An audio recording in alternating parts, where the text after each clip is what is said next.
coming as a student, if you are doing a 2-year program, I know people know, but some people don't know, but information is power. If you are able to come with your spouse and your spouse is able to get a full-time job, you can convert to PR through your spouse. So sure. If you know your onions, you're good and you cannot afford it, don't totally shut your mind to the possibility of studying in Canada. In addition to bringing our foreign experiences, we are also learning such that when you are done, you have that experience both home and abroad. Every other area of your life might be lagging because you are just putting so much into work and studies. I'm not saying that if you cannot afford it, you should come as a student. Please, you will suffer.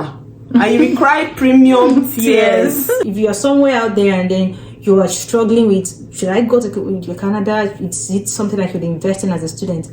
Please do. And it's the best way to actually network. Because when you come in as a permanent resident, most of the time the mentality you have is, let me just go straight to work. So a lot of people are working. But in schools, you can meet different people. Career fairs. Through career fairs, you meet a lot of people. And just like they said, you gain a different kind of confidence. They will make you know and understand the weight of your foreign experience. Hi guys, welcome back to my YouTube channel. My name is Yemisi and with me I have Anu and Uju. This particular video was of a particular conversation I was having recently, and the person asked me, do I regret coming to Canada as an international student? So I felt like I needed to buttress it more on my platform, and not just that, have other people share their experiences or their perspective and views from different standpoints. So yeah, that's what we're going to be doing in this video. If this is the content that you love, please stick around to the end of this video and I promise you that you're going to enjoy it. Like I said, we'll talk from different standpoints. So for me, overall, I do not regret coming to Canada as an international student. However, I feel like there are some pros, there are some cons. Some of the pros would be being able to start working and studying at the same time. Like back in my home country, we do not really have that system whereby you can study and also be working at the same time, right? So, the old meme or the funny things we see on Twitter where they'll say this person is like 5 years old and then they expect the person to also have 5 years work experience. Back in my home country is actually funny, but here is achievable because they start work pretty early. I think 14, 16 they start work early, so that way they go to work and go to school as well. And when we first started, we were in class with some other people, you would hear, oh, I have work at so time, so they are also building their career alongside. So it's a very good one for us as an international student, because in addition to bringing our foreign experiences, we are also learning such that when you are done, you have that experience both home and abroad to be able to sell yourself better. That would be one of the pros for me. The con though, we'll be starting all over again. So for us, we already started our career, I believe, right? Back in Nigeria, and coming here to start your life all over again and then start working part-time jobs. Some people got jobs in food chain stores, different places, right? So it's not like the corporate world that you were used to, that one is like a downside. Another thing for me, and I'm talking about mine so that I can allow them to speak as well. The third one for me would be the tuition fees. Oh my god, tuition fees is so crazy. I do not regret but I wish in a way that I came as a permanent resident and then went to school so that I can pay local fees. Because if you don't already know, when you're studying as an international student, aside the fact that you're paying ×2 or ×3 of the domestic fees, like 200% or 300% of domestic fees, you also pay differential fee every freaking semester. So yeah, that's something that is very annoying. So that's like a con for me. Those three things will be like the strong things that I feel like, it's not a regret per se, but it's just something that has like pros and cons basically. So yeah, I'll allow others speak. Let me see who is going first. Okay, so I'll be talking from the angle of opportunities for students. The big question is, do I regret coming to Canada? No. What are the opportunities for students? As Yemisi has said, as a student here, you have the opportunity to work and study at the same time. For some of us, we came in through scholarship, as you already know. So coming through scholarship, I did not get to pay all of that fee when I resumed my program. So when I resumed my program, I envy you for that. I was a little bit balling because they were paying stipends, and then I was also working off campus. And then for students, you can work on campus. You can get teaching assistantship. You can get research assistantship. I got two at a point. I'm not currently a research or teaching assistant, but I got both last year. So as a student, compared to what you have in Nigeria, I don't think in Nigeria, doing your master's in Nigeria, you would be able to get teaching assistantship. I'm not so sure. I stand to be corrected. can just drop into the comment section if students doing their masters in Nigeria can get teaching or research assistantships. But here you can apply. In fact, you would even see mails. You would see mails to graduate students advertising research positions, and it necessarily doesn't have to be in your faculty. You can still set assistant positions in other departments. So you can easily apply for that as an international student. And because of that, I don't regret leaving my own country to come here to do my masters because of the opportunities. Secondly, of course, you can work off campus, but you're subjected to a particular number of hours, of course. And then you can work as a research assistant on campus and also work off campus. Yes, you can do that. And then working on campus is for unlimited hours. It is not counted. Doesn't count. So you can work for as long as you want, depending on what you're doing on campus, and still have your 20 hours off campus. So you can imagine the kind of money you'll be making as an international student talking here. And then, of course, don't say because you're an international student, no, they will tax you. They will tax. Do you know the good news? The good news is, even for us that are on scholarships, we get tax rebate on our school fees. I was wowed. Like, the school will send you your T4 forms. T4 slips. I think they've even sent currently. So they've sent. You get tax rebates on the fee you're not paying. And which brings me to say that not only scholarships, so for people that don't know, every year when you file your tax, you also file your tuition fees as well, so that you get like tax credits on your tax returns. So you pay tax, and even for your job off campus you pay tax, and then you get tax rebates on them. And then during summer, this is the big part, during summer you can work for as long as unlimited hours. For summer is usually 4 months, right? From May till August or September, thereabouts. So during that period you can work as many jobs as you can. Though as long as it's a recognized it has to be exactly recognized in your institution, because not all that's very true. So some schools, some departments will tell you you're on a continuous program. So if you're on a continuous program, you might not be able to work for unlimited hours during your summer. You have to also make sure you find out that your program supports your activities during summer, so that you will not be violating the immigration laws in Canada. Apart from all that, just like Yemisi and Uju, you can intern with government institutions during your program. For most programs, after some months for your coursework, you'd be allowed to take other parts of the program to do your internship, and it's usually paid.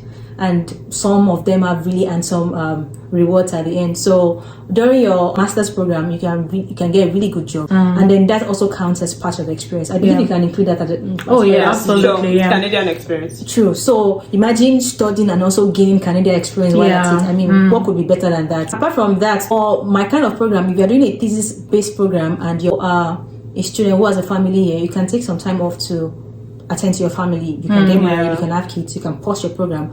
But one thing you know is that your scholarship might come to an end, so you would have to be the one to pay your fees yourself.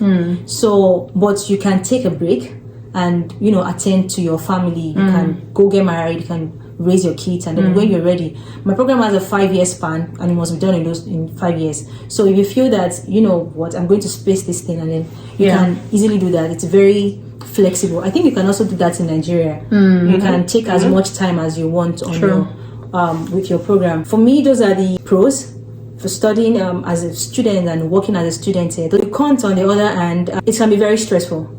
Balancing work and school can be crazy. You might get consumed in work that you totally forget that you're a student. It happens. You have assignments to turn in, you have papers to write. If you're a thesis student, you have papers to turn in, and then sometimes you just get so immersed with work that you forget that you're a student. So that you might get carried away by the money you are making. You might be making so much money, it's so easy to get carried away. Why am I even here as a student? Let me just be making all this money. You get to that point where you be like, can't I just drop this program and make some money? That's part of the cons. You get so deep rooted in the work experience that you forget about your schoolwork. Secondly, it's very tiring, especially if you have classes on campus. Imagine you don't drive and you walk maybe downtown, and then you have to juggle going to school to going to downtown to resume your work. It's very tiring. So sometimes, especially in winter, it's worse during winter when you have to take 2 buses to downtown to get to your work, and then you still have to come to school. I was at the point I would go from school to work and all of that. it could be very, very tiring. That's a part most people don't talk about. Everybody just, because they are making money, they just we can deal with it, but it can be very tiring, and it has a toll on your mental health. True. You won't have time for anything. Every other area of your life might be lagging because you are just putting so much into work and studies. So that's one of the down part of it. And then what other down part can I talk about? I'll say, especially for people that did not come here with family members, it can also be very, like you said, as a student, it can take a toll on you, on your mental health. Because you are studying, you're working, but then you don't have that family to talk to. And a lot of us, we live in a country where it's like 7 hours ahead of us. So the time difference also affects us in a lot of ways, because you want to talk to your family but you can't. It's a lot. When they're awake, you're at work, or you're sleeping. When they are, so that people are calling you back at home, you're probably in school or you're working, and it's just very crazy. Eventually people stop calling you, because when they're calling you, you're cutting their calls, you're not speaking, and like that loneliness can actually they just have to bow to your own time. Whenever you are free, I'll call you. So it can be exhausting. That family thing, you might actually miss it. Not everybody does, but if you are somebody who is used to having your family around or reporting home, you'd miss that family sense. Really miss it as a student. I know Yemisi have said a lot already. So the obvious question: do I regret coming to Canada as a student? No.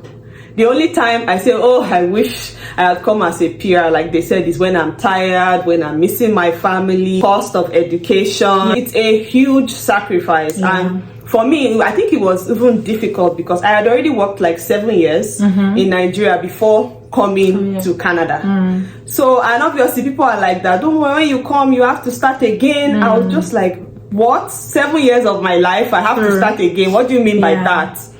So I think that one thing that, like we've said it before and I'll say it again, make sure you are very strategic with where you go in Canada. What school, what program you go to in Canada. It goes a long way in making your previous experience relevant. Now, one of the reasons why I'm very happy that I came as a student is that I still find a lot of people that did PR programs going back to do education programs. Now, school is the best way to integrate into any society.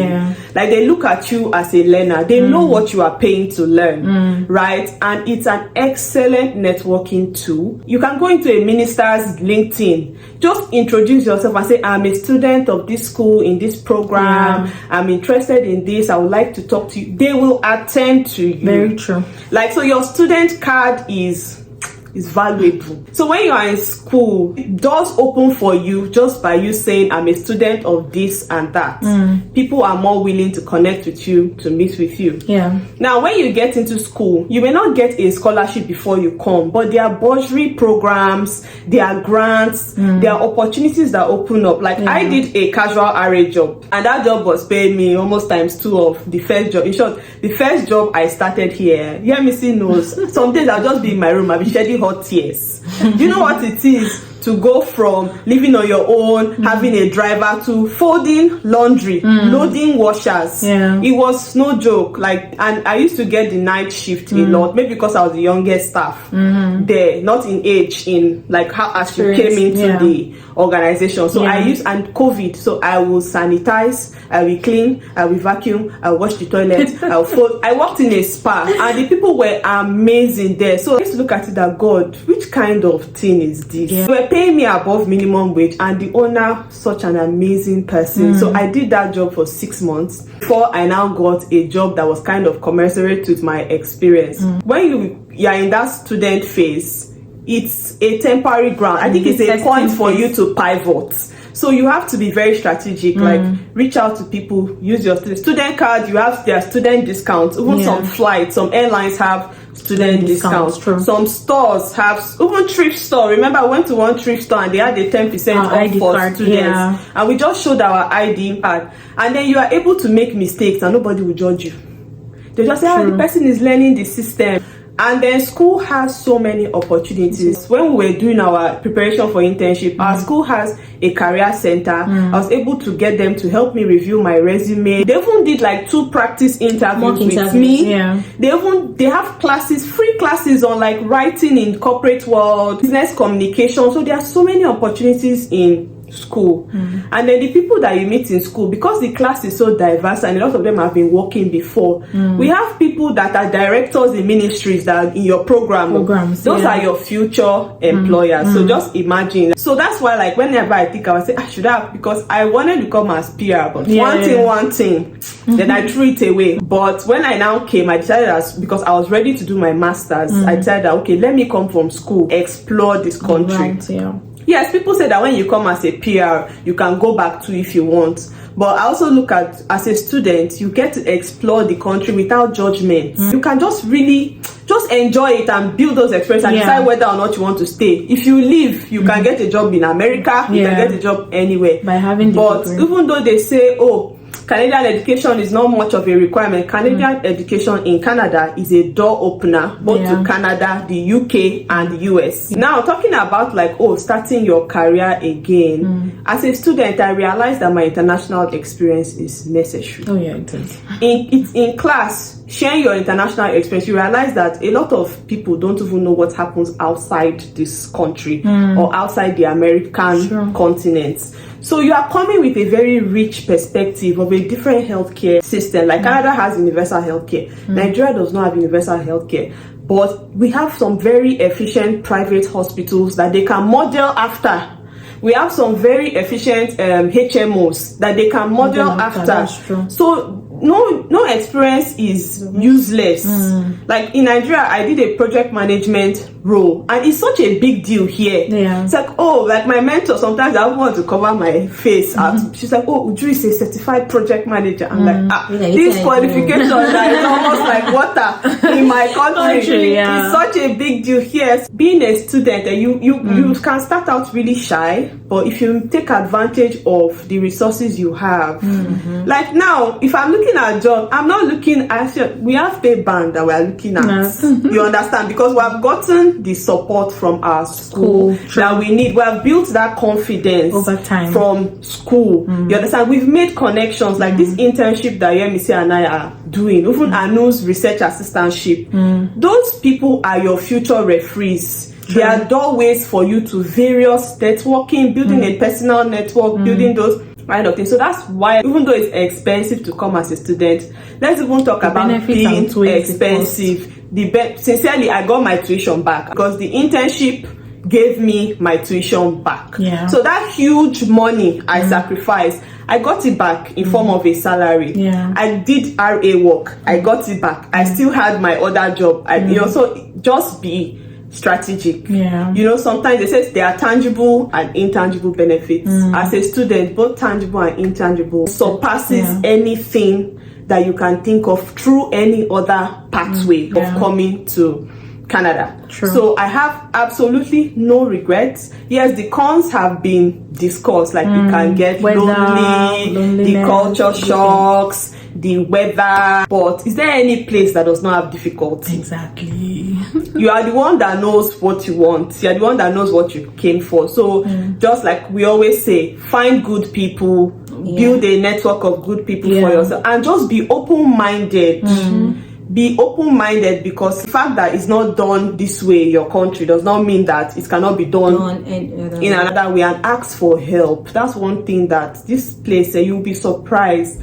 Like I was having a really bad day. Was it last week or 2 weeks ago? And my mentor was like, how are you? I was like, I'm having a rough day. But I realized that a lot of the tasks I got that day were slower pace, slower. If I had not opened my mouth to say I'm having a rough day, I had a rough weekend, nobody will know your problem. So I think that I really appreciate, and even when they look at you that this person is a student, or there's just a different approach. A serious advantage that coming as student has, if you are strategic, if you can afford it. I'm not saying that if you cannot afford it, you should come as a student. Please, you will suffer. and you will cry premium tears. No, sincerely, because and if you don't get scholarship, yes, don't come and say I will get scholarship. Yes, we understand like prophesying and things like that, but please prepare small. Come with something, because sincerely, it took me 6 or 8 weeks to even get a job. Yes. So let me just quickly add this. Would you mention something about when you come there? Opportunities for bursaries and grants here and there. If you're a student and you're considering coming to Canada and you're thinking, oh, it's quite expensive, if you know your onions, you think you're very smart and you can do this, I think it's a profitable venture to invest in. You can come here and then, if I show you my phone, you see lots of mails for graduate students. Apply for this kind of bursary, apply for that kind of grant. And the funny thing is, I don't know about your own department, it's not just University of Saskatchewan. You get mails from other universities. You see lecturers professors from other universities calling for assistance. So if you know your onions, you're good and you cannot afford it, don't totally shut your mind to the possibility of studying in Canada. You could get here. In fact, I'm sure every other month you see a mail from University of Windsor or University of some other university. I'm just using that for an example. Now, because of COVID, there are a lot of virtual opportunities. So you see lecturers calling for assistance, research, or teaching. You definitely get something as long as you're willing to put in the work. You'll get something. So if you are somewhere out there and then you are struggling with, should I go to Canada? It's something I should invest in as a student. Please do. But I'm not guaranteeing you that you come and don't say, I'm not saying that once I come, I will get, I don't know the program you're trying to apply to, I don't know. So I have a friend who's in Toronto and he went to University of Western Ontario. He got a scholarship and then she was supposed to pay about 20,000 USD as school fees. USD or card? I mean card. Sorry, card. And then when she got there, she already started the program. I think she was on her last semester when the school sent a mail waiving the fees. The school waived the fees. The school waived the fees, and then she didn't have to pay all the 20. In fact, they even gave her back. They gave her back some of the money she paid and then waive the rest due to performance. So don't totally shut your mind to it. Make research about the school you're going. Not all schools offer this. So not all schools. So don't say, oh, it applies everywhere in Canada. Just make your research and then don't totally shut your mind to it. One thing that I just say to wrap up is that Canada is very family oriented. Coming as a student, if you are doing a 2-year program, I know people know, but some people don't know, but information is power. If you are able to come with your spouse and your spouse is able to get a full-time job, you can convert to PR through your spouse. So that is Yemisi, another day, another video. If you are doing a 2-year, you are doing a PhD and you come with your spouse or your common law partner, your spouse can get PR to cover you and your school fee structure will change. And one thing I even always say is that I don't feel like a student. The difference is that I cannot vote. I get tax returns. The same labor laws apply to me. The only limitation I used to have, which has even been waived, was the number of hours that I could work and maintaining my full-time student status. You understand? But then there are some jobs you can't apply to anymore. Full-time. That was before it got waived for people that came in as at October. Yes, it got waived until December this year. Now, if you see me and you see somebody that is PR, it's hard to tell you, though I pay a lower tax bracket, obviously. The government is not making as much as they should from me. But the government still cares for you. If you have kids, they are still able to get rebates on your child care. And if you get pregnant, as a lady, you can take your 1-year maternity leave. As long as you have met the minimum criteria, you will still get paid and take that time off. So I think that if you can afford it, if you have a good plan, please come as a student. Don't let that just get in the way. Coming as a student is difficult, but it's amazing. It's been an awesome experience. And it's the best way to actually network. Because, when you come in as a permanent resident, most of the time, the mentality you have is, let me just go straight to work. So a lot of people are working. But in schools, you can meet different people. Career fairs. Through career fairs, you meet a lot of people. And just like they said, you gain a different kind of confidence. It will make you know and understand the weight of your foreign experience. In classes, you know, we share our experiences, and then the locals also shares their experiences, and then you just integrate somehow, and it's very easy. Like we always say, Canada is a country whereby people don't really, they're not too open to talk to you. Like they will talk to you, but it's not a place where if you're not intentional with friendships, like you'll be able to. So you have to be intentional. But being a student kind of takes away the major work, of trying to meet with people and everything, because by default, being in groups, being in just being in a class and everything, you already start conversation. Before you know it, this person is probably inviting you out for a hangout with friends, with other friends, and also it's to me, if we're not going to be biased, or if we're going to be biased, it's the best route to come into Canada. Like you just said about not regretting coming as a student because she doesn't really feel any form of difference between, you know, coming as a student or coming in any other way. One thing I would also like to add, if you're out there sitting and thinking, oh, I'm a student, what's the possibility of easily getting a job? I would like to tell you that there are some companies, if you're a lawyer or foreign trained lawyers, companies organize what's called OCIs. So they meet with students. So when you apply a student of, for instance, University of Saskatchewan, and then when it's time for recruitment, they focus on you. Their first stage, they'll focus on the universities.